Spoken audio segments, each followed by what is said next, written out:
Our first talk of the day is by the wonderful Sam Hirst, and they are going to be talking on, this is where I should have the name of your talk up, but I've got so many things up, Gothic Women and the Heart of Gothic History. Sam Hirst, oh my God, I've got so many things in my chat, Sam, I'm very sorry. Sam Hirst is a postdoc teaching fellow at Liverpool and has a monograph on theology and the Gothic coming out in 2022. Hi everyone. Yeah, my name is Dr Sam Hirst. I'm the Alan Price Memorial Postdoctoral Teaching Fellow at the Uni of Liverpool. If you're tagging on Twitter, I am at RomGothSam, and you can also contact me about this talk or any questions that you have related to the topic at s.hurst2@liverpool.ac.uk. The talk is Darkness Becomes Her Gothic Women and the Hidden Heart of Gothic History, and I've got a somewhat ambitious project today. Because what I'm going to be doing is arguing that the hidden heart of the Gothic is a form of Gothic desire. And I'm going to be using this to sort of rechart our understanding of the evolution of the Gothic and follow it along different pathways which are often marginalised in discussion. And I'm going to be putting the work of Gothic women writers at the heart of this project. So just to be clear about terms as we're getting started and what I mean by hidden, I don't necessarily mean that the texts or authors or genres that I'm talking about today are invisible.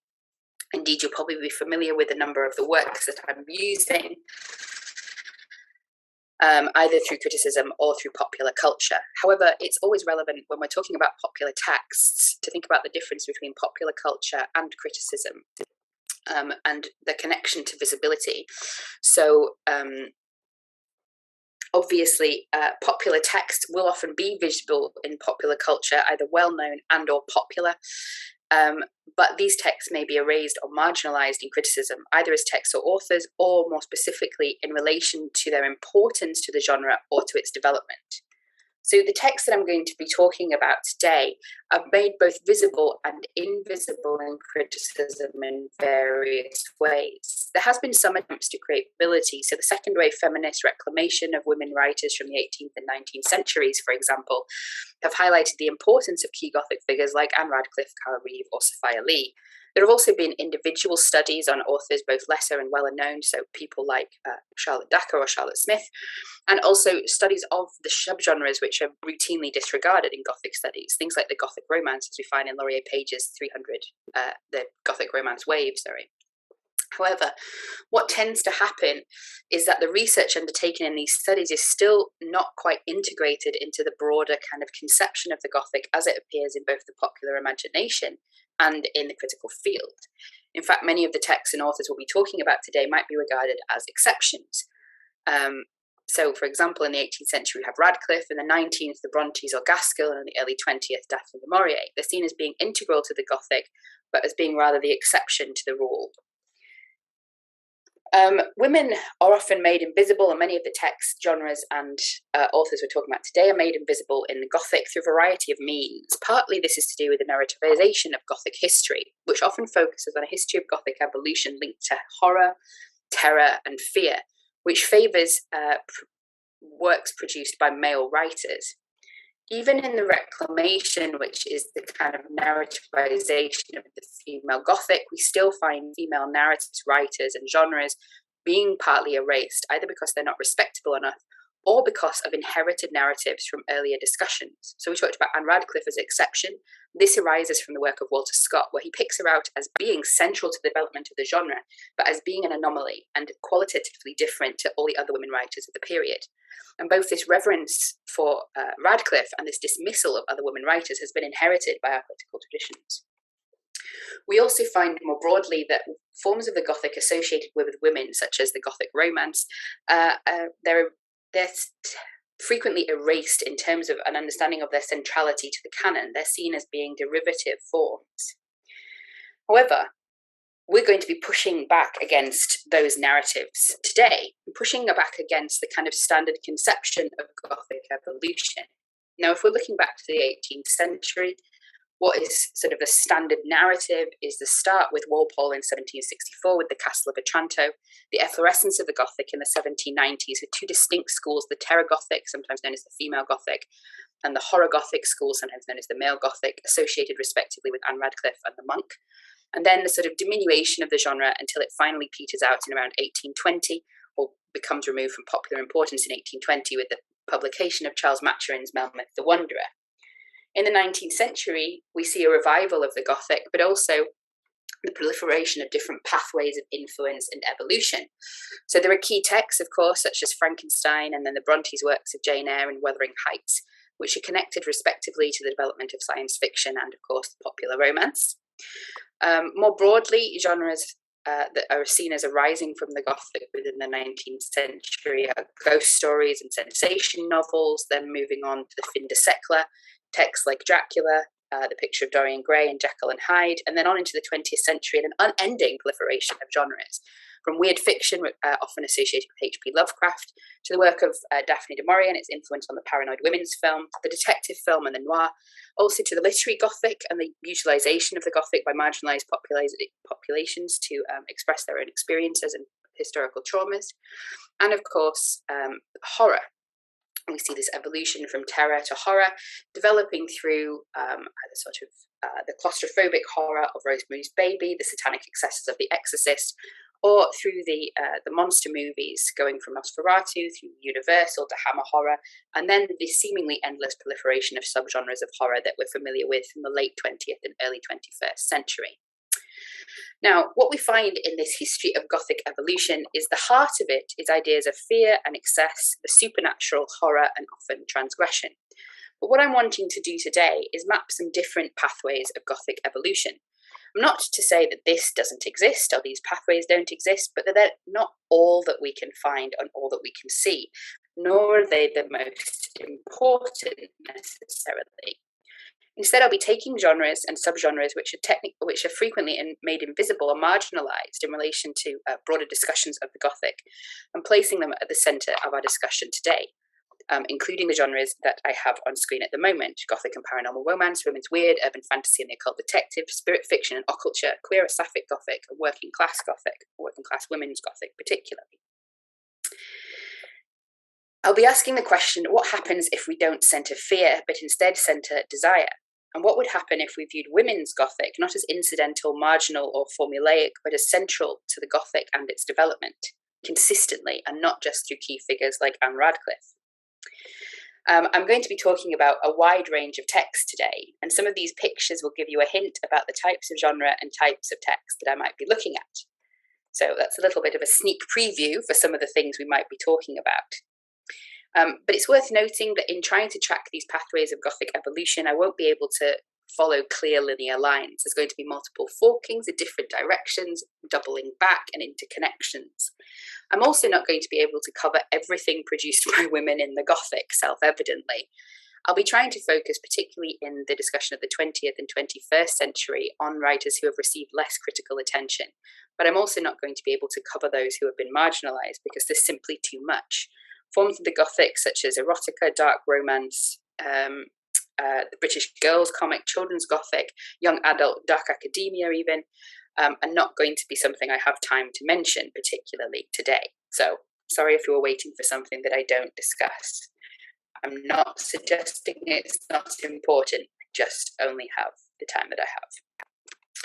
So as I've said, in order to sort of place women back at the centre of the Gothic and understand their importance in its development, we need to some extent reframe the Gothic and move away from the critical tradition of the Gothic that focuses exclusively on horror, fear, trauma, and cultural anxiety. This critical tradition has produced an idea of a canon of Gothic texts, a core of authentically Gothic texts, protected against the incursion of a popular discourse often problematically associated with women's culture. And this women's culture or women's Gothic is often seen as a debased or diluted form of the Gothic. Instead of focusing on this kind of affective register of horror and fear or the thematic register of trauma and cultural anxiety, I'll be turning towards the dual concepts of threat and desire. This isn't to suggest that horror, fear, trauma, or cultural anxiety are not relevant or common within the Gothic, but that they shouldn't be exclusively central to our definition, as they tend to exclude a variety of different generic developments of the Gothic. Threat is easily understood as a text's involvement or interrogation of underlying threats, both to its characters and to their worldview and perhaps the world more generally. The desire I want to sort of formulate a little bit more theoretically. I'm not simply talking about sexual desire here, but a broader understanding of desire as a juxtaposing or contrary principle to this threat. I've outlined this concept of Gothic desire in my article from 2018, which is in my bibliography. And I used Deleuze and Guattari's conception of productive desire to define this idea of Gothic desire. You don't need to agree with Deleuze and Guattari's theorization, but it's a useful framework for understanding the qualities that I'm associating with Gothic desire, which is not acquisitive but productive, having no fixed object but rather producing a new state, and it doesn't end but is a constant process. So I'll be breaking that down in a second, but key to this idea of Gothic desire is the idea that desire and its object are one and the same thing, the machine as the machine of the machine. In other words, Gothic desire isn't about acquiring a particular end, it is rather about becoming. And the subject, the Gothic subject, is themselves the object of that desire, and the object and subject of that becoming. So let's take a step back, look at this theory in brief, see how quickly we can get through it. So Deleuze and Guattari outline three forms of desire which they reject. The first of these is desire as lack, which they refer to as the negative law. In other words, this idea that desire is for something that we are missing, something that we lack. The extrinsic rule is the idea that desire will be assuaged by pleasure. In other words, something external to ourselves will put an end, either of satiation or perhaps disappointment, to our desire. And the third form of desire they reject is desire as fantasy, which they also refer to as the transcendent ideal. They're interacting here with Lacanian psychoanalysis and this idea of impossible jouissance. According to their quote, jouissance is impossible, but impossible jouissance is inscribed in desire. This idea of impossible jouissance is related to Lacan's idea, the way in which our expected jouissance or expected pleasure or joy in an event or activity is never matched by our obtained jouissance.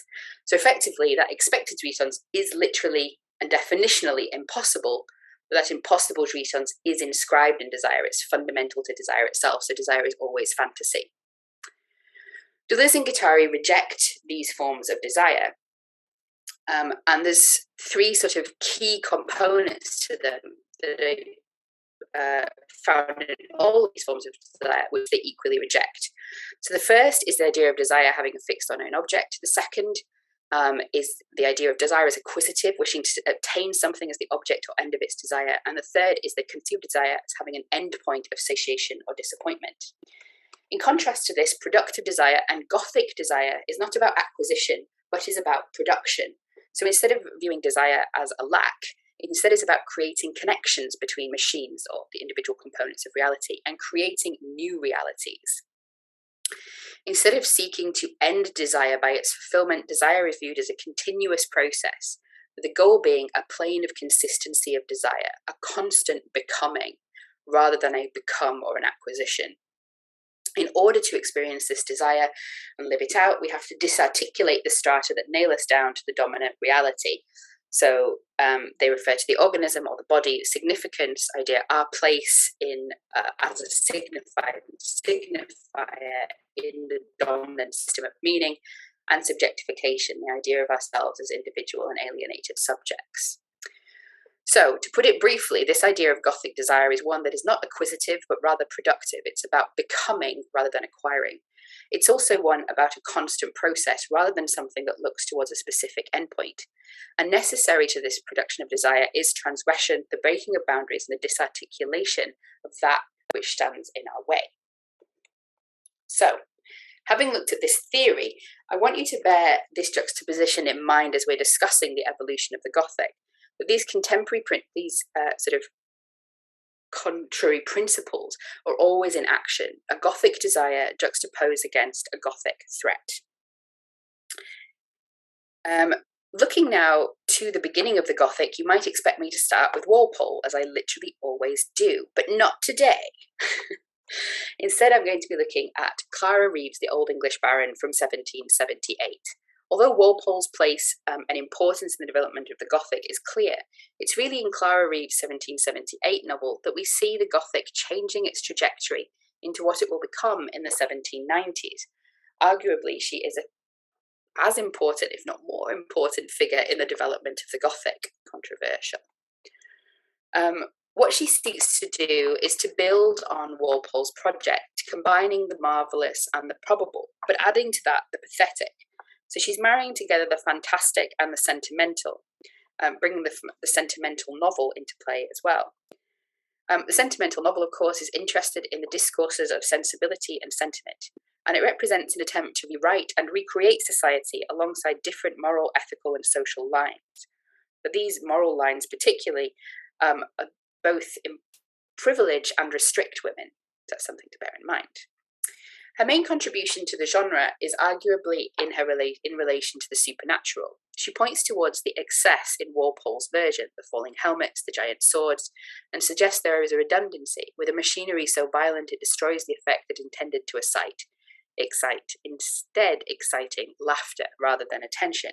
She herself keeps the supernatural within the verge of the probable, couple of ghosts, couple of dreams, and a magically opening door, and paves the way for the Gothic, and particularly the Gothic of the supernatural explained, which we find coming to prominence in the 1790s. Now, if we're going to test this hypothesis of threat and desire, we need to understand a little bit about the story itself. It's the story of Edmund Twyford, who is a young orphan. He is, of course, of noble birth, but he doesn't know it, and he has to sort of succeed through life as best he can until he is able to claim his inheritance. Now, there is a desire here within the text for a reconstructed social order, pulling itself from and feeding upon the best of the old chivalric and romantic values, but combining that with a new bourgeois and sentimental vision as belonging to Clara Reeve in the 18th century. The threat to this new vision of the world is a monstrous feudality crossed with a money-oriented capitalist greed as exemplified by the villainous uncle of our protagonist, who has killed his parents for the estate. It's a dual-edged threat that the hero cannot easily navigate, and instead reality must change around him, and he must change it himself as well as changing himself in order to create a new reality and a new future.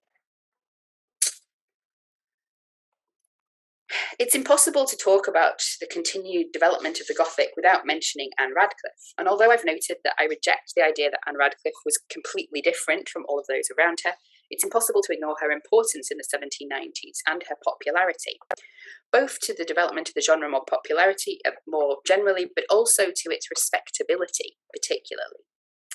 Radcliffe's use of sort of randomly inserted poetry, her continual use of epigraphs, often using quotations from national poets and, of course, the Bard, and her, some might say, excessive nature description, utilising the discourses of the sublime and the picturesque, gave the Gothic something of a cachet and respectability, which it was often otherwise lacking. This idea of Anne Radcliffe's chief gift to the genre being her nature descriptions is something actually repeated in many of the later references, both fictional and critical. So, for example, in Northanger Abbey, Catherine remembers the woodland descriptions, and even 100 years later, Robert Murray Gilchrist in The Stone Dragon talks about her depictions of Venice. But of course, Anne Radcliffe gave more to the genre than that. Although I'm not going to suggest that she was always the instigator of a particular trope or trend, she was often involved in its popularization or enduring it to a sort of peak and height and working it through, developing it as a technique or a trope. So this is particularly true of the supernatural explained, for example. The supernatural explained, as we all know, is the presentation of a seemingly supernatural mystery with a natural solution. It is not universal in Radcliffe, although that is often claimed to be so, but it is popular. And she also uses the techniques of the supernatural explained in representing natural mysteries. What do I mean by these techniques? Well, usually the artificially delayed revelation of the secret. This is seen in the Mysteries of Udolpho and the Mystery of the Black Veil, for example. It is Catherine Morland's favourite mystery in Northanger Abbey. There is no supernatural explanation posited for why Emily faints after pulling back the black veil, but we need to wait until the end of the novel for an artificially inserted explanation of what she sees. These kind of techniques of suspense, revelation, and impossible mystery we're going to see evidently influencing further developments and evolutions of the Gothic genre, including the sensation novel and the mystery and detective fiction. Another interesting element of Anne Radcliffe is the frequent depiction of a choice between two equally possible men. In The Romance of the Forest, it's Theodore and Louis. In Anne Radcliffe, it's, can't remember his name, and Valancourt, the horrible. What is focused on in both of these texts is female agency, both economic and emotional, to choose an equal partner. In Gaston de Blondeville, I've chosen Gaston de Blondeville particularly because it undermines our expectations. Often in discussions of Anne Radcliffe, and more broadly what is referred to as the female Gothic, although I reject the term, or the Terror Gothic, or the Radcliffean Gothic, we're given a sense of a formula, the idea of a virtuous heroine, then a useless hero, an attractive male villain perhaps, the tour around Europe, ruined castles and abbeys, evil clergy, banditti, a supernatural explained, and a lot of trees to be described. Now, although this is relevant to some of Radcliffe's work, it's not even relevant to all of Radcliffe's work.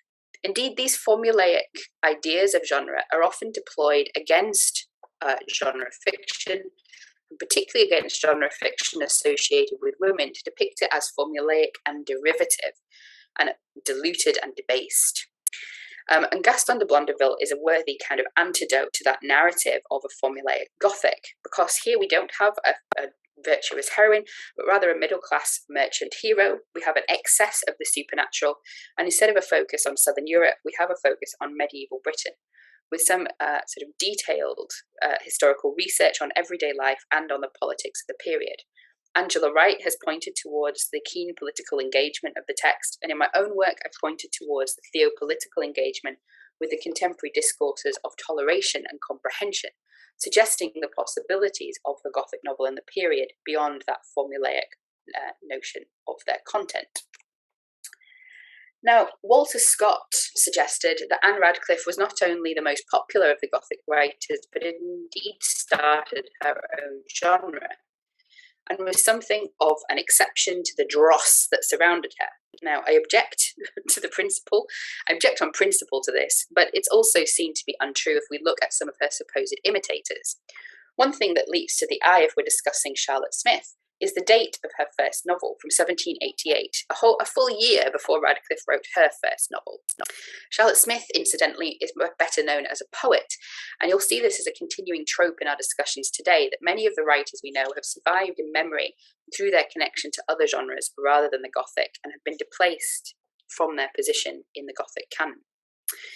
Emmeline, the Orphan of the Castle, is debatably a Gothic book, but includes many of the same tropes and interests. There's a persecuted woman, the titular Emmeline, who is persecuted by the libidinous and lusty Delamere. There are doubled heroines, as we so often find in the Gothic, Emmeline and Adelina. And Adelina, despite being a fallen woman, receives her happy ending along with Emmeline. The Gothic desire of the text reconfiguring the barriers which block them both from pursuing their own happiness. Themes that are central to the book include those Gothic staples of illegitimacy and usurpation. Another novel by Charlotte Smith that's worth pointing to is her most Gothic novel, The Old Manor House, and it's one that points us to the political engagement of the Gothic novel of the period. We have a focus on property, and revolutionary principles are explored as well. Charlotte Smith was a pro-revolution writer with Jacobite tendencies, arguably. Or Jacobin tendencies, and her overt political engagement with the text challenges the idea that women writers were apolitical in their work, and moves beyond a conception of their utopianism being confined narrowly within the interest of women's concerns. Indeed, she's interested particularly in class here, and in disrupting the social order. Monimia is a servant, essentially. For a while, her identity is mistaken, and Orville convinces himself that she must be of noble blood, but she is not, in fact. She still, however, gets her happy ending, and the social order is, however, in however minor a way, disrupted. Another key author that I want to bring out here, Eliza Parsons. Her Castle of Wolfenbach is perhaps the closest to that idea of Radcliffean Gothic and Radcliffe's own writing, but there are significant and key differences that are worth noting, particularly in the use of the supernatural explained. Whereas Anne Radcliffe uses this to create emotional tension and to engage the reader with extra-fictional ways of interrogating the theological and philosophical questions raised by the spiritual in the book, Eliza Parsons offers us no mystery whatsoever, telling us that it's not really supernatural straight away and quickly offering a resolution. I want to concentrate a little bit more, though, on the mysterious warning here, as it gives us an idea of the range of the Gothic in the period, and how sort of reductive that narrative of a female Gothic is. The Mysterious Warning is a 4-volume text predominantly focused on a male protagonist, but including a number of inset narratives, an almost endless number of inset narratives from a variety of different perspectives. It takes us all the way from Germany to Turkey and focuses on a variety of different sort of stories and adventures. Something particularly interesting about it is the variety of narrative voices. And you can see in the picture here, it seems like a fairly common scene of entrapment for our Gothic heroine. However, we receive this particular narrative through the hand of the villain, whose own diaries or journaling gives us the story. Seeing things through the first-person perspective of the villain is a big change from what we might expect from Radcliffe's writing, and includes a much more horror-oriented tone with the focus on the brutal death of a baby, for example. We also find him wandering through the castle at one stage, literally just stabbing everybody. So I'm going to argue that 1798 is the first-person slasher novel. There are various threats represented in the novel, from the exoticized foreign other to the fallen woman to the aristocratic tyrant, to the feudal system itself. But there are also a number of Gothic desires articulated within it. These are primarily related to interrelationships, as our hero, after having to flee or leave his home, continues to rebuild his reality and redefine and recreate himself with the help of his relationships, both homosocial and romantic. Now, we've already made clear that the formulaic conception of the early Gothic does us no favours, and that fainting and fleeing from castles is not all there is. But I'm just going to pull up a couple of examples of alternative traditions here. Mary Wollstonecraft's Maria, or The Wrongs of Women, is an unfinished novel, but it takes the political potential of the Gothic and the subversive political implications of some of the depictions of women and patriarchal structures and puts them in sort of the centre of the field. It's a story of a woman who has been locked in an asylum by her husband, basically because she has become inconvenient. And Wollstonecraft opens by saying that abodes of horror have frequently been described, and castles filled with spectres and chimeras conjured up by the magic spell of genius to harrow the soul and absorb the wandering mind. But formed of such stuff as dreams are made of, what were they to the mansion of despair, one corner of which Maria sat, endeavouring to recall her scattered thoughts. Here Wollstonecraft both points to the subversive potential of earlier Gothic fiction, but also seeks to actively exploit the political potential of the Gothic. And indeed, women have been key in both understanding and exploiting that political potential for the last couple of 100 years. Another example of an alternative women's Gothic is found in Zofloya or the Moor by Charlotte Dacre. And you might notice that the picture is not of Zofloya or the Moor, but rather of the Demon of Venice. This is an adaptation, and it points us towards the popularity and influence of the original text. It's the novel of a woman's fall through demonic temptation, leading her from adultery and fornication through rape, murder, and kidnapping. We're even told by the devil at the end of the text that few venture far as thou hast ventured in the alarming paths of sin, and that he found her of most exquisite willingness and yielding readily to all my temptations. Now, we can read this book simply and conservatively as a sort of downfall of a monstrous woman, and it certainly does investigate the destructive nature of passion and even the horrors of desire. But it does so, I would argue, with a great degree of sympathy. It investigates the passionate subjectivity of Victoria and rails against many of the hypocrisies to which she is bound. Despite the narrator's condemning tone at times, which is often overplayed, Kimi and Mikashaw and I argue that the Dacre's narrator is of the devil's part and knows it perfectly well. We see this consideration of the fallen or monstrous woman from a fairly sympathetic perspective in sensation fiction such as that of Mary Elizabeth Braddon, in the self-destructive passion of Cathy, and of course in things like the 20th century self-consuming horror of the woman in black.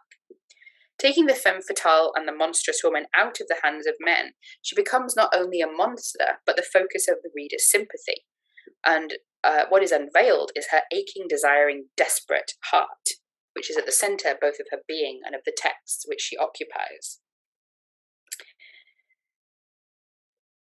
To finish off this sort of overview of the early period, I also want to point to a number of women who are almost entirely erased from Gothic history. Now, Franz Potter is doing a lot of great work in pointing towards these women at the moment, not only as authors but also as publishers. In that period from 1800 to 1820, which is often viewed as the sort of decay of the Gothic, we actually have the efflorescence of the Gothic chapbook, more widely available to a wider audience. Anne Lemoyne was a key publisher of these chapbook texts and also of the collections. And she was important in sort of revolutionizing in some ways their production and marketing. So she replaced the woodcut etchings for illustration for aquatint, and she started to put these tales together in full-length collections, marketing them to a wider audience, including not only the traditional lower-class audience of chapbooks, but a middle-class reader. There are pretty much hundreds of authors that would work for these presses, sometimes as staff authors, sometimes doing commissioned work, doing translations, adaptations, and also producing original fiction. And I want to just have a brief look at the case study of Sarah Wilkinson here to point us towards the conditions of these writers and also the differences in the work that they were producing from the standard Gothic novel. I say standard in slightly inverted commas there. Sarah Wilkinson was an incredibly prolific writer, writing over 63 Gothic texts with 25 different publishers over a 22-year career. She wrote at least 20% of the chapbooks between 1797 and 1830, and she wrote over 100 pamphlets on top of that. She wrote original works as well as doing adaptations and translations. Despite this, she lived her life in penury, having to appeal for financial assistance from the literary fund. Interestingly, in her novels, we find a concentration not only on the sort of middle class or aristocratic heroine, but on the lower class heroine. So in the Castle of Montalbino, the two sisters are rescued, the two upper class or middle class sisters are rescued, but then we find another victim of Montalbino's tyranny.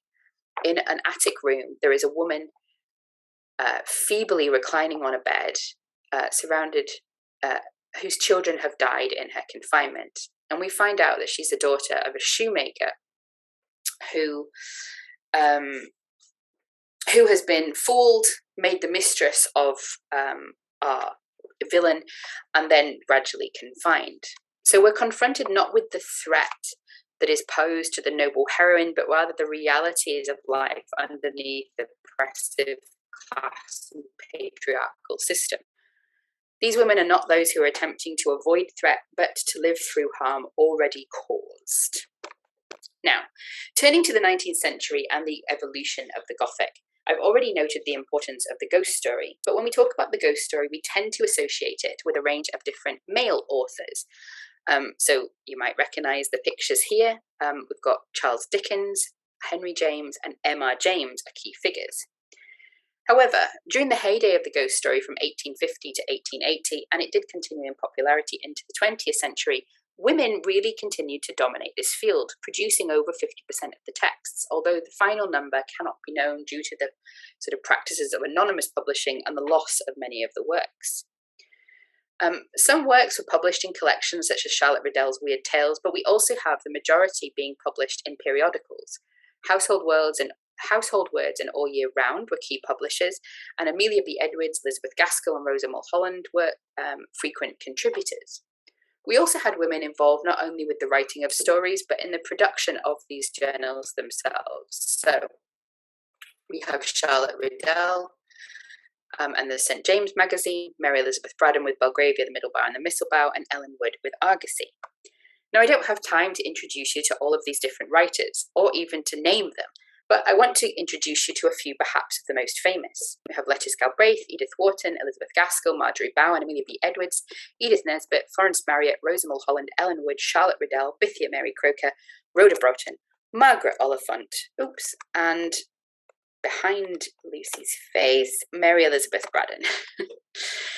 So some of these names you might recognise from other genres. So Edith Nesbit you might associate with children's fiction, Mary Elizabeth Braddon with sensation fiction, for example, Elizabeth Gaskell with the socially conscious novel and the period dramas which have arisen from it, and Edith Wharton from early 20th century novel writing. However, these writers were also well known and popular in the period as ghost story writers. So to give you an idea of how sort of important they were in this production of ghost stories, I want to quickly look at how productive some of them were. This wasn't a case of producing a couple of stories that got lost. Marjorie Bowen, for example, was incredibly prolific, both as a short story writer and as a novel writer, writing under her own name and under a range of male pseudonyms. Charlotte Riddell wrote over 56 books and short stories, and she was also part owner and editor of the St. James magazine. Margaret Oliphant, similarly, was supporting a wider family and was incredibly prolific, writing novels, biographies, histories, and short stories. So, if these writers were so prolific and so popular, why have they disappeared? There's a couple of different reasons for this. There's the continual problems of canon creation. There's the fact that many of them were published in periodicals, and periodical publications are sort of notoriously ephemeral, and many are awaiting us lives, waiting to discover particular stories. But one of the reasons I think that women's ghost fiction is often ignored, although there is recuperation work going on particularly at the moment, is the fact that its hidden heart is again not necessarily fear and terror, but rather that idea of Gothic desire.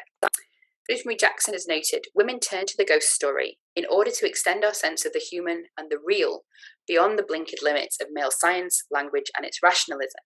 And Carpenter and Coleman note that boundaries between the natural and supernatural are not absolute but fluid, so that the supernatural can be accepted and connected with and reclaimed, can often possess a quality of familiarity. In other words, although the supernatural could raise fear and be a source of threat, it could also be a source of transcendence, comfort, protection, ideas of connection and community as well. We've also got to sort of note the extra-fictional connection of women and the supernatural in the period. Supernatural writing came to the fore in the 19th century for a variety of reasons, but we see key figures being people like Catherine Crowe, who became, broadly speaking, authoritative in this kind of spiritual discourse, even though their knowledge was often reviled by sort of standard society. We also have the rise of spiritualism, of course, starting in the 1840s with the Fox sisters in America, but really being prominent between the 1840s and the 1920s. Mediums would manifest supernatural contact in a variety of ways, from table rapping, shifting letters, automatic writing, clairvoyance, trance-speaking, and ghost possession, all of which move us away from traditional methods of ghost communication towards a wider conception of how ghosts are contacted and how we engage with the supernatural. Also important to this is the fact that many of the women engaged as mediums were firstly women and secondly from the lower classes. It offered an idea of both spiritual knowledge and power to women, which contrasted with their often prescribed position in society. And also, as Williams notes, the female spiritualist contests patriarchal power, culture, and institutions, as well as Eurocentric masculine epistemologies frequently. Now, mediums appear in a variety of stories, such as Lettice Galbraith's In the Seance or Agatha Christie's The Last Seance. But the story that I'm going to look at to explore this idea of spiritual access as a particular form of female knowledge does not include a medium per se. I'm going to look briefly at The Library Window by Margaret Oliphant. This is a story of a young girl who, sitting at the window of her aunt's house, looks across and sees what she perceives to be a window. Now, there is a debate about whether it's a window or painted on. She continues to sort of obsess over this window, looking at it and eventually looking through it to the room beyond, and eventually seeing in there a young man, a young scholar, to whom she feels a strange affinity. When she tells her aunt and her friends, they are shocked and concerned for a number of reasons. It becomes clear that other women in her family have seen this young man, but it's also true that there is no room behind the window, and the window itself is painted on. It's hard to prove this to her, but having entered the building in which the room presumably would be, she realizes there is no space either for the room or the window to exist. We then learn the story of the young man and his death over his love for a woman, and it might be read quite easily as a man coming back for revenge. However, the story does a lot more than that. First of all, we have this idea of spiritual knowledge as a particular female form of knowledge, but also we have this sense of affinity between them. She's attracted less to him sexually or romantically, I would argue, than to what he represents, this yearning both for knowledge and freedoms which she is denied as a woman by the particular of her family and her positioning in society and time. There's this interesting passage at the end of the book which rewrites how we might understand the ghost if we had thought of him as being a vengeful spirit. Returning from India alone and basically friendless, he is the only face she knows in the crowd. And my heart leapt up again, and I had forgotten who he was, but only that it was a face I knew. I landed almost cheerfully, thinking here was someone who would help me, but he had disappeared as he did from the window, with that one wave of his hand. Although there is no active help here, that affinity remains, and also this idea of the supernatural as a form of connection and community, pointing us towards unexpressed Gothic desires, yearnings, and longings, towards a life which transgresses the boundaries which confine our protagonist. Now, a little aside here, but when we're thinking about sort of the development, where we go from the ghost story, I'd like to point us towards the country house and the cosy detective novel. The link is perhaps made clear by Agatha Christie's The Last Seance. But generally speaking, when we're looking at these sort of murder houses, we're often finding houses haunted not necessarily by ghosts, but by murderers, secrets, and iniquities. A lot of the tropes are fairly similar between the sort of the country house murder or cozy murder and the sort of haunted house. These houses riddled with secrets and lies and threats. A clear example of this in Agatha Christie, of course, is And Then There Were None, with this Gothic, claustrophobic isolation that we have of all of the characters on an island slowly being picked off one by one. We also see this connection between the country house mystery and the Gothic plainly in the work of Georgette Hare. Her Footsteps in the Dark, for example, features a smuggler who pretends to be a very Gothic monk. The tale talks us through not only this kind of deception, but also into a very Gothic world of murder, kidnap, and brutality.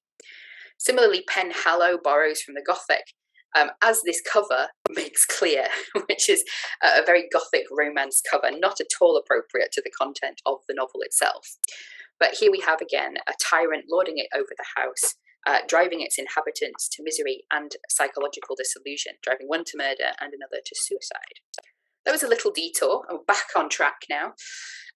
The connection between ghost fiction and weird fiction and its development and the intersection between them in the 19th century is fairly well understood. But when we talk about weird fiction, we quite often focus again on male writers and particularly on cosmic horror. We think about writers like Lovecraft, Algernon Blackwood, and of course Arthur Machen. And Lovecraft's definition of the weird tale, which is really a definition of cosmic horror, has become for many sort of a defining conception of that weird tale. But the true weird tale has something more than secret murder, bloody bones, or a sheeted form. It has a certain atmosphere of breathless and unexplainable dread of outer, unknown forces. A terrible conception of the human brain, a malign and particular suspension or defeat of those fixed laws of nature which are our only safeguard against the assault of chaos and the demons of unplumbed space. However, we shouldn't, of course, confuse weird fiction in its entirety with cosmic horror. To do so is once again to privilege horror above all else. Indeed, sort of the key critics of weird fiction have pointed towards a broader conception. So Mark Fisher says that there is a preoccupation with the strange, not the horrific. And the allure that the weird and eerie possess is not captured by the idea that we enjoy what scares us. It has rather to do with a fascination for the outside, once again, that very Gothic desire, and for that which lies beyond standard preoccupation. Similarly, Jonathan Newell has argued that such stories are speculative portals, vortices through which realities otherwise unthinkable might be imagined. They seek to propel readers vertiginously into the realm of the unknown. In other words, we encounter fear, but also something more, an exploration of possibility and a reassertion of the transcendent in the face of a materialist science which seeks to codify, analyze, and deconstruct nature into its constituent parts, abandoning transcendent ideas of wholeness, meaning, and communion.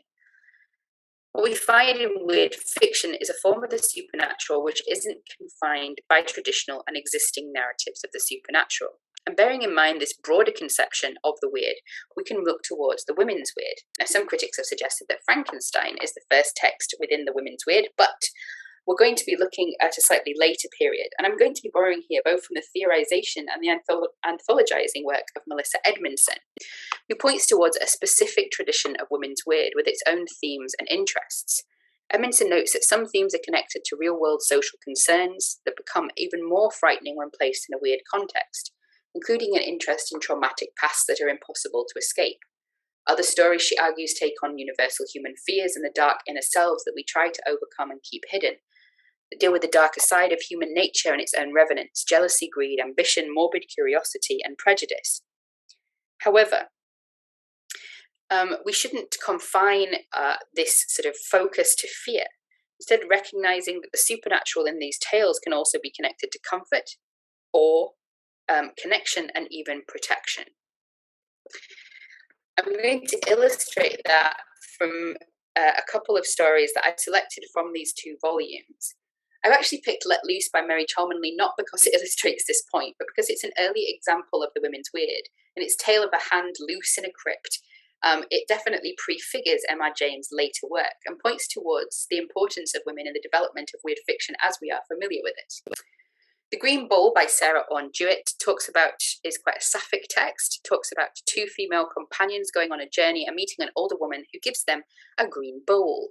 There are 2 green bowls. There is a companion bowl, and only the 2 companions can know the secret of the bowl. The bowl, however, will allow you to tell the future. So there's an idea here of the supernatural connected with ideas of transcendent and privileged knowledge, but also ideas of communication and connection, particularly between women and arguably particularly between sapphic women. The Shadow by Edith Nesbit is one of my favourite weird tales, and it tells the story of, it's a sort of retrospective narrative being told about a young woman who goes to live with 2 of her friends who got married. It's intimated that she had previously been in love with the husband. In the new build house where they are, there is a shadow which moves of its own. And eventually the shadow returns at the end of the narrative to kill the daughter of these 2 characters. However, the story doesn't end just with despair. The shadow may be a repressed form of the narrator's own desire, but the desire which is met in the text is simply one for companionship, and we find that she has left her current place of employ and has become the companion of one of the young girls to whom she is talking about the story. Careful is an example of the supernatural as protection, a group of ghost dogs who try and race to the protection of their mistress. And Florence Flannery by Marjorie Bowen is a tale of an immortal prostitute, basically, who is sort of living out the horrors of immortality and a revenge that waits her from a lover that she left to die, and who returns as a sort of fish god, as you do. Now on to my favourite bit and the main part of this last element of the talk. That is the combination of romance and the Gothic, one of the key forms of the Gothic in terms of both popularity and production in the 20th century. Now, I'm not going to talk in detail about Jane Eyre because I know that we're all far more than familiar with it. However, it's worth pointing to this text as an informing text for the development of the Gothic romance and more broadly the popular romance within the 20th century. This idea of the aristocratic owner to be tamed, the independent and independent young woman became a staple of romance fiction, particularly the Gothic fiction of the 20th century. Another key character who is going to be key to our discussions here is Bertha, the wife in the attic who has been condemned and confined by her husband for her supposed madness. Now, in the 20th century, we see a great deal of female creative engagement with Jane Eyre, often writing back to it. So we find, for example, in Daphne du Maurier's Rebecca, the independent governess has become a wide-eyed ingenue, and from Jane's insistent, self-asserting voice, we're left with a woman whose claim to subjectivity is so diminished that she doesn't even have a name. The romanticized master of the house and his exonerating claims are undermined, and his story is less than convincing. The story is framed by these 2 quotes, one a retrospective dream of Manderley, and the final revelation of why she can no longer return. the Manderley has burned. Manderley burns like Thornfield did. However, this house burning doesn't bring equality, but rather a life of endless exile. For Jane, the burning of Thornfield is the beginning of a dream. For our nameless heroine in Rebecca, the burning of Manderley is the end of a dream and an entrance into limbo. Something else to note in terms of this writing back is the way in which Rebecca picks up on the sapphic desires which are sublimated in Jane Eyre. They become increasingly intrusive in the figure of Mrs. Danvers and even Rebecca herself. Rebecca's story ends with the story of a woman who wouldn't submit, unlike Jane, whose independence is manifested in a mutual independence on our aristocratic lover. Rebecca remains the monstrous, desiring woman of the text, and this makes her both the protagonist and arguably the reader an object of envy. What Rebecca does is to discomfort the ending of Jane Eyre and question the assumptions upon which it is built. Another text which writes back to Jane Eyre is Jean Rhys's Wide Sargasso Sea from 1966, which focuses on the character of Bertha from Jane Eyre, who is, we find it is named Antoinette Cosway in Wide Sargasso Sea. The name Bertha is imposed upon her by Rochester. Rhys has said that she seemed like such a poor ghost, I thought I'd like to write her life. And what we find is Rhys writing back to Jane Eyre from the position of a colonial subject, pushing back against the patriarchal and colonial logics which lead to Bertha or Antoinette's imprisonment. A more recent example is The Wife in the Attic by Rose Lerner, which is a sapphic Gothic romance. And as you can tell from the merch, the ending is slightly more murderous than we're used to. It focuses on the governess character of Deborah, who is Jewish and working class, who falls in love with Jael, or the wife in the attic, who again is Jewish. And here we see the interconnection of various Gothic texts, because Rose Lerner is not only borrowing here from Jane Eyre, but also from the early Gothic novel Maria Edgeworth's Castle Rackwent, where the Jewish wife of the house owner is treated in a similar way to our main character here. Sir Kit, the husband, is at times worryingly sympathetic, and his brutal death causes moral quandaries both for Deborah and for the reader, and leads to significant trauma both for Deborah and for his daughter, Tabby, who is broadly traumatized throughout the entire novel. The novel doesn't allow us for easy answers or a sense of vindication, a simple vindication in the death of Sir Kit, instead forcing us to engage with the ethical and moral quandaries which Deborah is placed into. And the focus here is on religious, gender-based and class-based marginalisation and navigating these ideas. Of course, it's not all writing back to Jane Eyre. Jane Eyre also had an impact on the most popular Gothic genre of the 20th century, the Gothic romance. As you can see here, a couple of different examples. The Gothic romance was widely popular and rose to prominence in the 1960s after the publication of Victoria Holt's Mistress of Mellon and its spectacular success. A quick note here that although this is associated with women both as writers and consumers, it was also popular with men as readers, but a number of the women that you see on this page are actually men using female pseudonyms. So, for example, both Susan Claudia and Hilary Ford are pseudonyms for male writers. The Gothic romance became recognisable for its covers, a visual language so distinctive that it then became redeployed in various ways. As we see here, you might notice The Hounds of Love by Kate Bush, never a Gothic novel. And also it was used as a marketing technique. So we saw it on Penhallow by Georgette Hare, and we're seeing it here on a novel by Wilkie Collins, a 19th century sensation writer. The homogeneity of the covers has led to has sort of aggravated the idea of a homogeneous genre, which is often derided as formulaic and derivative. Well, where have we heard that before? Even the sympathetic definition of Laurie A. Page points towards a certain formulaicism to the Gothic romance, with a naive ingenue, a foreboding atmosphere complete with gloomy rumbling manor house or castle and charismatic but intimidating aristocratic hero. The family story of the disenfranchised heroine escaping all manner of domestic perils while she staked her claim to both the house and its master.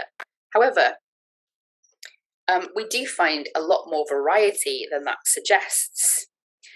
Laurie Page has herself noted the way in which the Gothic romance progresses during the period, moving from sort of the Mistress of Mellin style of Victoria Holt towards an increasingly passionate and an increasingly supernatural form of the Gothic coming forward in, for example, Louisa Bronte's Her Demon Lover.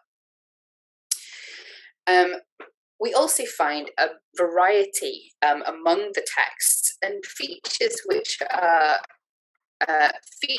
central to the texts themselves, but are often ignored in our critical definitions.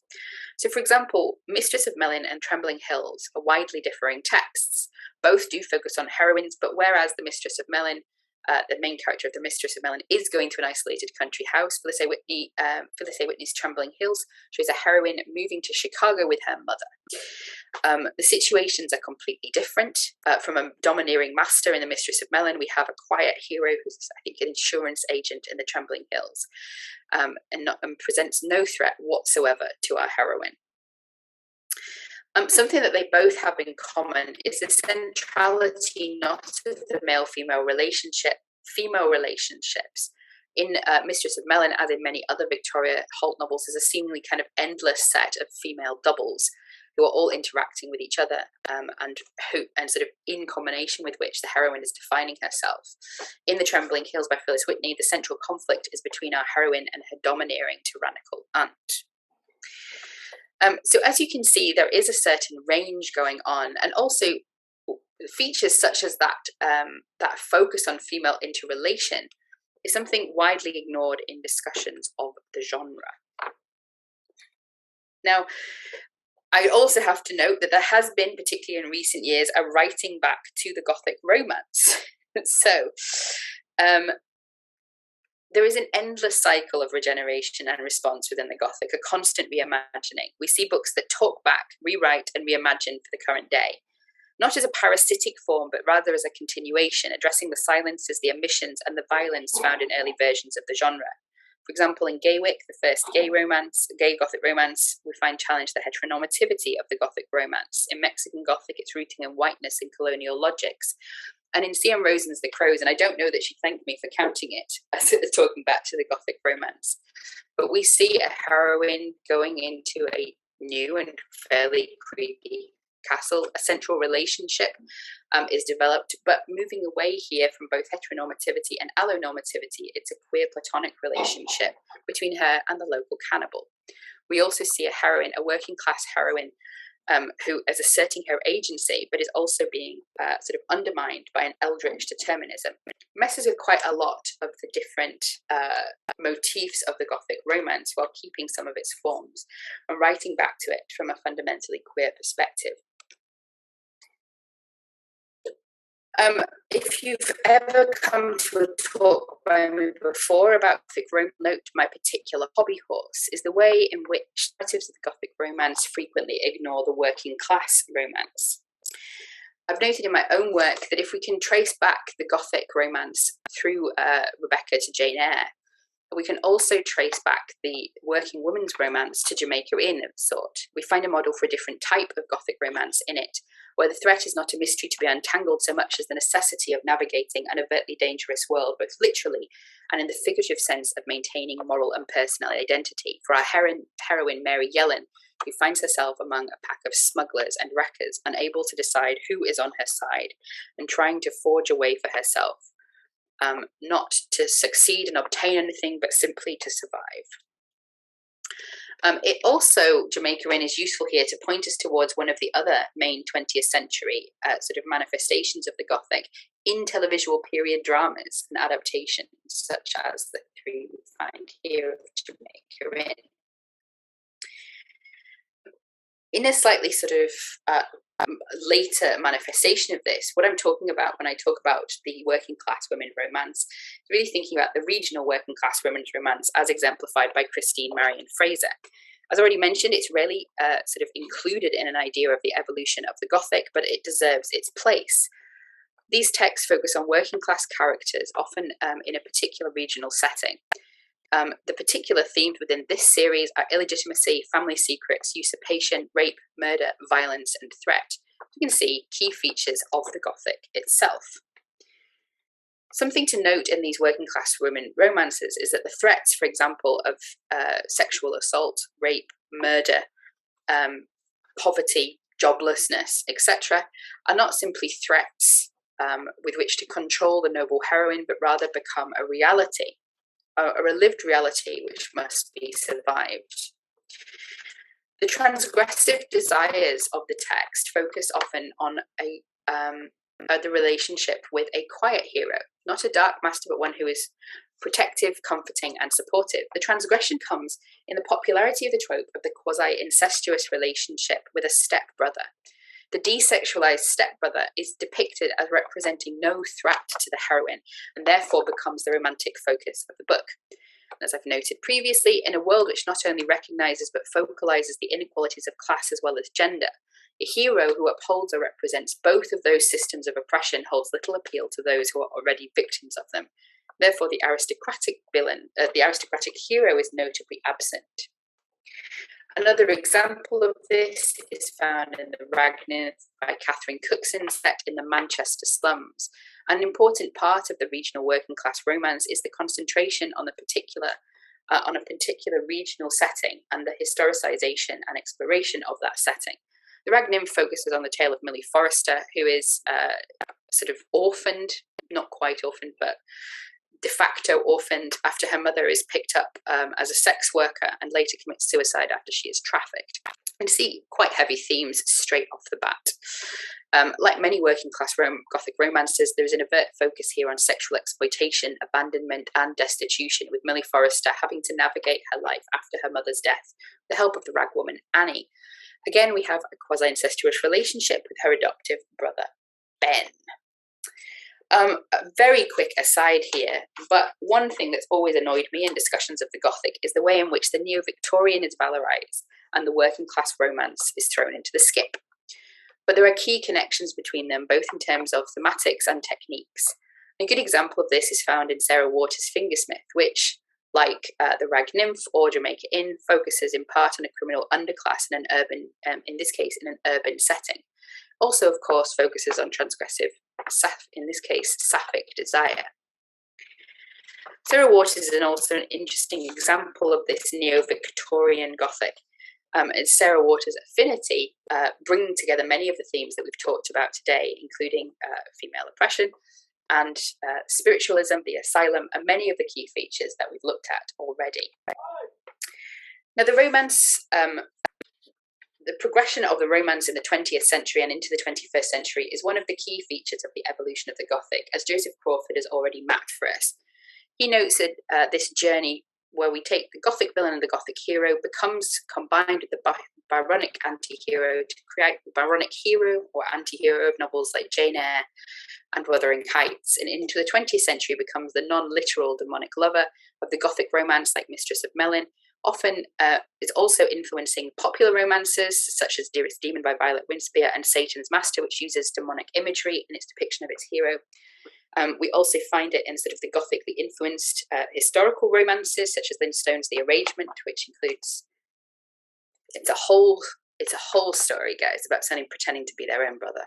We also find the supernatural romance and developing, of course, into the vampire romance, that supernatural superhero, the urban fantasy, etc. I will very quickly finish with this idea of queering the Gothic. So I'm not going to go through all of these different manifestations of romance, but I wanted to focus on a sort of radical writing back to the Gothic that we find in the queer Gothic, and particularly the Sapphic Gothic of writers like Jules Gomez.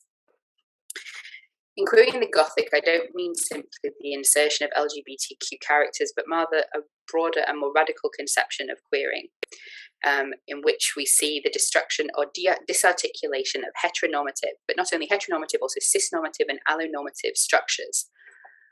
While the female Gothic or women's Gothic has often written back to patriarchal structures, the queer Gothic of writers like Jules Gomez and, as we'll see in a minute, S.T. Gibson, write back more broadly to heteronormative structures.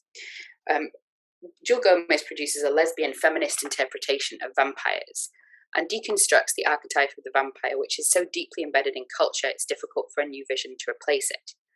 Instead of the predatory, manipulative version of the vampire that we find from Dracula, even through to Anne Rice's soppy emo boys, The vampires of the Gilda stories take blood, not life, and leave something in return. It's envisioned not as a predatory relationship, but one of equal exchange, growth, communication, and community building. As Jules Gomez notes in the preface to the novel from the 2015 re-edition, in order to answer any of the questions the book raises, we must take blood, metaphorically speaking.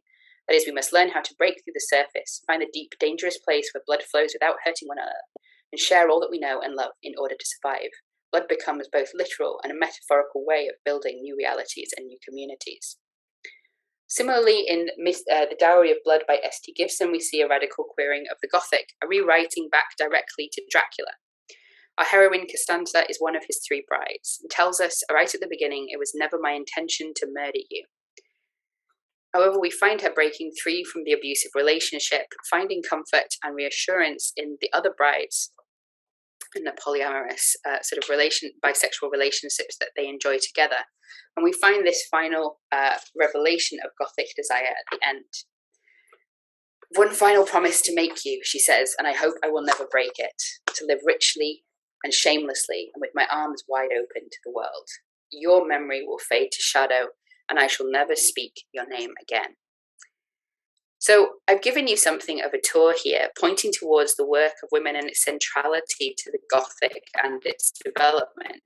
I've also hoped to plot some different evolutions, placing not fear but possibility and desire at the heart of the Gothic, pointing us towards these manifestations of the Gothic in the 18th, 19th and 20th centuries, not as liminal, marginalized forms, but not as debased or derivative forms, but rather as central to the Gothic project.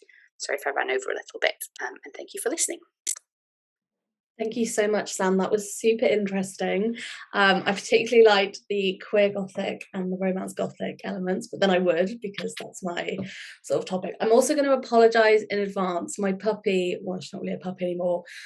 She wakes up at 10:30, so she started to emerge and therefore might start barking, but hopefully she'll be good for the next 25 minutes. Yeah, don't forget you can put any questions in the chat and I can ask Sam, or Sam can read them herself and see them, but I'm going to start by now I'm not an expert in the Gothic, my expertise is queer romance, but I was intrigued by the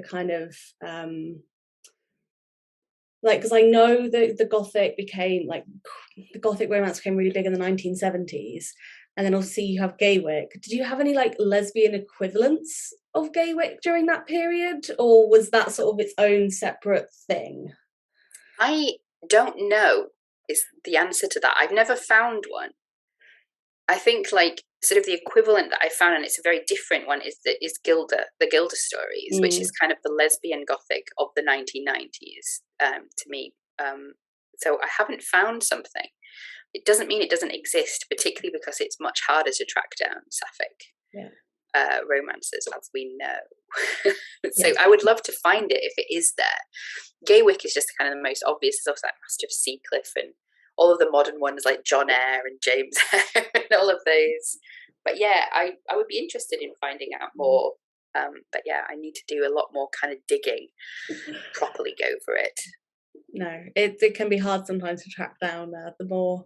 I call it like a niche within a niche. It's like you've got a genre that's niche and then you've got that niche within a niche. So yes, a niche within a niche that nobody wants to talk about at all. Yeah, I had to keep quoting myself in today's talk because I'm the only person who's talked about some of it. So I'm like, well, there I go again. Yeah. Welcome to me. That's not a bad thing. It's the expert in the field. It's all good. And the other thing I was going to say is you had me interested in the crows, and then you mentioned cannibalism, and I was just like, nope, tap out, not my thing at all. It's like my one trigger point where I can't do it. The whole thought of it creeps me out. But apart from that, I was like, oh, this sounds interesting. We have had a question come through from Reese, going back to your observations on the underrepresented world of women authors and weird fiction. Aside from simply talking more about them to raise awareness, what specific topics or themes do you feel have room for greater exploration? Are there any unique features about their perceptions of the weird compared to the more widely disseminated male authors of the weird? Well, I'm always wary of, like, I'm slightly allergic to the terms female Gothic and male Gothic, and I feel similar about male weird and female weird. I don't want to create a gendered binary. Having said that, I do think there is something to be explored in women's weird fiction, because partly it opens the field of the weird, moving us away from kind of the preoccupations with cosmic horror and those ideas as well, kind of explored by writers like Blackwood and Mackin. And it moves us towards a sort of smaller framing and often a more domestic framing, often a more positive conception of the weird, and the weird as a source of potentially power or insight or knowledge or transcendence or etc. I think for me, it's definitely, it's not my field of expertise, Reese, and I know it's yours. So I don't really want to try and teach you, like suggest you go suck an egg, like I don't. I don't really probably have much that I can add beyond this sort of idea of the potential for exploration. I think it's still opening up. There's not that many people working on the women's weird at the moment.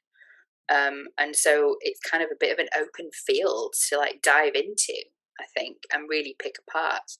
I mean, Melissa Edmondson notes that there's a kind of an interest in domesticity and female trauma and kind of a resistance to kind of patriarchy.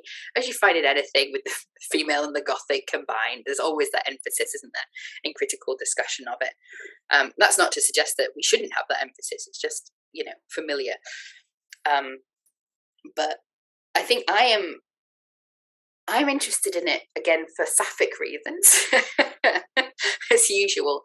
But I think like the Green Bowl is a really excellent example of that, how you can see this sort of sapphic coding and this potential for the supernatural to be a form of intergenerational connection, and the preservation of history, for example, and queer connection. I think that's a really interesting kind of route to follow in some of these texts, but that's just my niche interest, isn't it, coming to the fore once again. So sorry if that's not very helpful.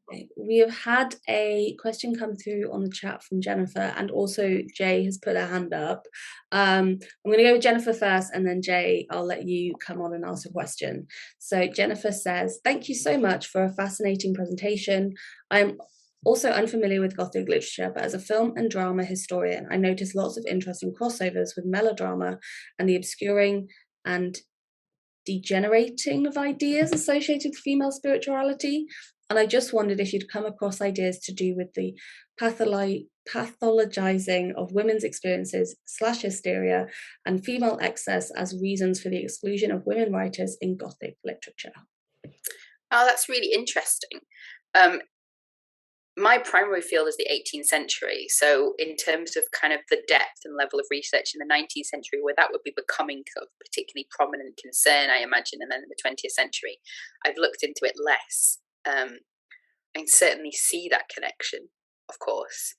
And I think sort of the devaluation more broadly of female forms of knowledge is something that's reflected in that sort of dismissal of the women's Gothic. I also think, sort of on a broader frame, the way in which we have brought back the Gothic and the ghost story and horror and sort of maintained that it's of critical importance is often through connecting it to sort of like a wider purpose, connecting it to the social issues of the time, connecting it to this expression of cultural anxieties. And so texts which don't necessarily overtly do that, or which are engaged in more positive projects, also fall by the wayside, or texts that can be attacked. So things that can be seen as women's fiction, or things that can be associated with these ideas of hysteria, con artists as well, obviously, in the 19th century, and this kind of the dubious, both moral and in terms of its reality, kind of ideas around mediumship and spiritualism, etc. Like, I think all of that kind of weighs in or impacts that, how we canonize the Gothic, how we canonize ghost stories and stuff. But sorry, I don't have a better answer than that. I think that was a good answer. Saying that, I'm not a film historian or a Gothic person. I mean, I don't know film. Jennifer says, no, that's lovely. I will now let Jay come on and ask their question. Hello. Firstly, thank you so much for your talk. I found it really fascinating. So first, I was just wondering, were you saying the word allo privilege? And if you were you say, is that a reference to allosexual? Yes. So allonormativity, I was saying. Allonormativity, sorry about that. Yeah, no, so, that's fair. So I was just wondering, could you tell us a little bit more about asexuality and allosexual privilege in the Gothic romance? So as an asexual myself, I'm so interested in how sex is used in Gothic narratives, and we don't get enough representation in talks about it. So please, Sam, I was just so happy that you talked about it, and I was wondering if you could extrapolate on it a little bit more. I mean, if I'm honest, talking about the disruption of allosexuality in queer texts is one of the things that's really not at the forefront still. It's more of a hopeful. And we find it definitely in The Crows, where the protagonist is asexual, and in a queer platonic relationship with a heterosexual person, which I think is like really fascinating. And I've seen kind of the exploration of asexuality more in televisual and film, actually. Now, this is slightly aside, but to kind of cover the asexual question, like the Slasher series has an asexual character where the root of the horror is not her as an asexual, but rather it's a form of asexual horror, what is horrifying to asexuals, which is the sexual pressure of her partner, essentially. And there's sort of, I can't think of them off the top of my head, but there's a couple of asexual horror characters which have been quite interesting on Netflix. In terms of the Gothic romance, and even the query writings back to it, there does tend to be a sense of allonormativity. So this idea that sexual desire is central to romantic relationships or central to relationships more broadly. And you see that in a variety of fairly horrendous tropes, including things like the marital rape trope and the undeniable passion trope, and the center of kind of the romantic relationship being that kind of aggressively sexual heterosexuality where it's like, I couldn't resist you, and that's literally the only thing about you that is attractive in any way. So I think it's one of those things that reading it as an asexual reader, I'm like, literally, why is any of this happening? Like, this is clearly a garbage person. Why? I don't understand this. Like, I was overwhelmed by passion. I just don't get it. I'm like, I'd rather eat some cheese. I don't know. So I think like that allosexuality is really apparent if you're asexual, and it's one of those things that I would like to see being addressed more, because it's one of those structures kind of discursively and socially which still hasn't really been pushed back against. I saw something the other day actually so one of my theories that I'm working on at the moment is the way in which asexuality and aromanticism are connected with villainy within the Gothic and horror. And I saw the Gogol series, it's literally her asexuality which makes her a villain. Like, she is redeemed by the fact that she starts to have sexual desire for the hero, and it's like, no. No, get out. But so yeah, I would say that, I mean, I'm trying to kind of give a summary for people who might not be as familiar with the discourse, but this idea of sexuality as intrinsic to the human experience, as necessary to it, as necessary to romantic relationships, occurs across genres, but is there in horror and is there in Gothic romance.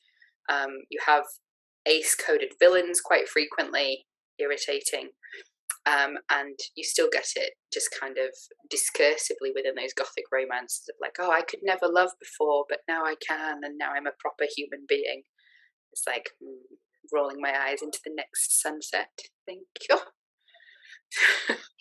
I really love that, and I completely agree. Sometimes you just want to eat cheese instead of lusting wildly after a villain that's so appealing. You suddenly are changed.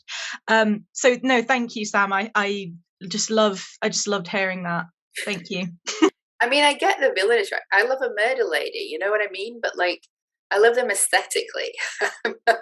I'm not going to get murdered because I love them. Whereas I don't know, in these like Gothic romances, people are like, maybe he's a killer, but he's fit though. I'm going to try it. literally, I love it. I love it. Okay, amazing. I currently have a dog attacking my feet, so I apologize if I'm a bit distracted. She has very much woken up. If anyone does have any questions, feel free to put them in the chat or raise your hand like Jay did, and then I can ask you to come on screen and ask your question directly. You don't have to go through me. In the meantime, I will ask another question. So I was interested in, I mean, you touched on it very briefly with, was it Mexican Gothic and the kind of, I'm not going to use the correct terminology here because my brain's suddenly gone thingy, but they're like, oh my God, Sam, help me out. What's the terminology that you use where you were like, it decenters the whiteness of the Gothic? Yes, I think I said that. Yes.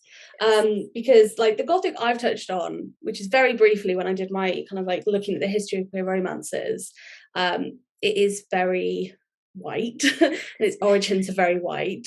So I was just wondering if you could talk a bit more about other authors or other books that are kind of decentering that whiteness. I know there's like stuff happening in young adult maybe, but I don't know if that's quite the same thing. I don't know how that fits. I think within Gothic romance itself, unfortunately, it continues to be really a predominantly white genre. You know, Laurier Page has done a lot of research in terms of like literally putting in the legwork of reading hundreds of Gothic romances. And I think she found like one or two with even characters of colour in principal roles. Like it was really marked. And I don't think really that the Gothic romance has had the recuperation, has had a particular recuperation, in part because it's not a centrally popular genre now. So you have writers, you know, who are writing back, who are writing romances of colour. I'm not saying they're writing back because I don't want to suggest that there is this continual desire to interact and talk back to whiteness, but you have a lot of romances of colour, you know, both historical. I'm trying to, Miss Bev, what's her last name? Oh no, why am I having such an embarrassing blank? Beverly Knight, no. No. Why? Oh God. All I can think of is Miss Bev because that's how I see her referred to all the time. But Beverly Knight, am I going to say? You've got authors like Courtney Milan as well, who are writing as authors of colour and writing historical fiction about characters of colour. You know, so you're having that kind of decentering of whiteness in historical romance. You're seeing it obviously in modern and contemporary romance. You're seeing it in fantasy writing. But Gothic romance, not so much. Not so much. And I think, you know, it's because the fantasy of the Gothic romance is so aggressively white. Beverly Jenkins, oh God, thank you. Yes, that's the one. Like, why did I forget that? Yes. I mean, if you think back to the roots of it in Jane Eyre, you know, it's based on the elevation of the white British woman at the expense of the colonial subject. Like that is the central narrative, which continues to be kind of the foundational narrative for Gothic romance. And so, you know, you either write back to it with something like Jean Rhys's Why Does Agasto See and take it out of the realm of romance. But I feel like Silvia Moreno Garcia has produced a way of writing back to it and decentering whiteness in Mexican Gothic. Although, of course, Mexican Gothic isn't a standard Gothic romance. It's also, you know, it's weird fiction. I don't know how you would categorize it, but with its weird mushrooms, you know. So it's, I mean, I'd be happy. I'd love to hear recommendations from people. I imagine there must be some Indian self-pub stuff, but I've not really found much at all. I don't know that it's as an appealing a genre. I think as well, like when we're connecting it to that stereotypical image of the, you know, white lady goes to a house and marries the master of the house, that doesn't translate well into historical fiction for characters of color. like it translates horrifically in many cases. So there's sort of various structures to the Gothic romance that don't translate well. And as I've said, that's not all there is in Gothic romance. It's certainly not, like you've got Phyllis Whitney writing in the modern day, or what was modern to her. But yeah, it's hard to unpick it, I think. And I don't know if the desire is there to. Maybe Mexican Gothic will open some floodgates. We'll see. No, I think it's interesting, because I think increasingly you are getting these books, not just in like romance or Gothic, but just in general, that are sort of opening up the potential for more, and they're getting their foot in the door, and then it's like, will other people get their foot in the door afterwards? We shall see. I do not have any more questions. If anyone in the chat has any more questions, feel free to send some. I can share something with you. I didn't get to do my bit on parody, but I had some excerpts from a graphic novel, and I think go ahead. Yes, we would love to hear about parody. You should still be able to share your screen. Yeah, there you go. Yeah. So I was going to say about the fact that parody and this reimagination is key to the genre more broadly. I've talked about Northanger Abbey in so many places, so my views, guys. It's not just parody; it's actually Gothic. But then I was looking at kind of parody as it is today. And this kind of continuation from the Austinian Gothic of The Quiet Gentleman by Georgia Hare, where it's like a kind of riff on the Gothic and a very Austen-esque kind of mockery, to graphic novels like Bloodlust and Bonnets and Willowweep Manor. And I put some pictures so that you can enjoy them. So this is Byron destroying a vampire, and I'm saying, it is I, Lord Byron, from books. And this is the one from Willowweep Manor. I just love the name Bloodlust and Bonnets. I mean, that's a great name. I'm a big proponent of the graphic novel parody of Gothic novels. In fact, like Bloodlust and Bonnets was good. I enjoyed it, but Willowweep Manor is really excellent in its kind of meta commentary on the genre, but also being like a really, really fun text and a really, really fun Gothic novel.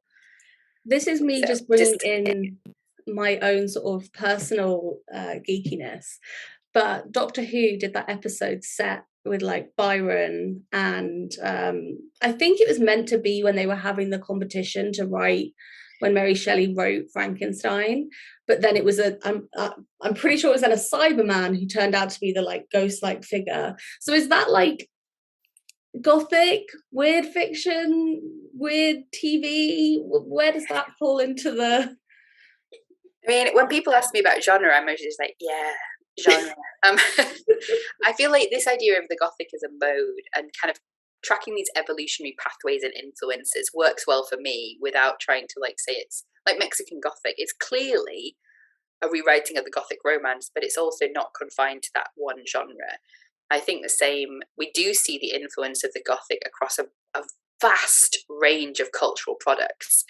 I think like the tendency, one of the reasons in which sort of parody is often discussed as not Gothic, where I think that Gothic parody often is Gothic and kind of unveils a Gothic world, is because the kind of the joyful Gothic, the humorous Gothic, the celebratory Gothic, the wry Gothic is often viewed as kind of, it's not serious enough, it's not like dark enough. If any of you have read Fred Botting goes into a great deal of detail on how reprehensible kind of modern Gothic is in things like Twilight, that it's killed Gothic and it's dead now, basically. And that kind of idea is quite widespread. But I think that things like Doctor Who, I don't see why we can't recognise them and celebrate them as a form of Gothic. Gothic doesn't have to be sad and dour all the time. In fact, it never was. I mean, when people talk to me about fear being central to the Gothic, I'm like, have you ever read a Radcliffe? Like, I'm about as afraid as if, I opened the fridge. Literally nothing to be afraid of there. And I know that maybe back in the day, people were scared of a painting. But, I think like the Gothic has always been about these kind of desires and these happy endings as well, and these possibilities of transcendence. The Gothic is if we focus on fear, we're always focusing on what the Gothic is afraid of, what it's rejecting, rather than what is so central to so many Gothic texts, which is this alternative vision of how we can live, which I think is, one of the reasons that the Gothic has remained so popular and is manifesting in so many different cultural forms, because it's not just sadness, not just darkness. I mean, I love a bit of dark, but That is actually really interesting, and I think a brilliant point to end on. So thank you again, Sam, so much for your wonderful talk. We will have a recording out hopefully soonish if there's like anything that you want to come back to. But for now, I'm just going to say a final thank you, if we give a round of applause, and hand back over to Reese as he's turned his camera back on.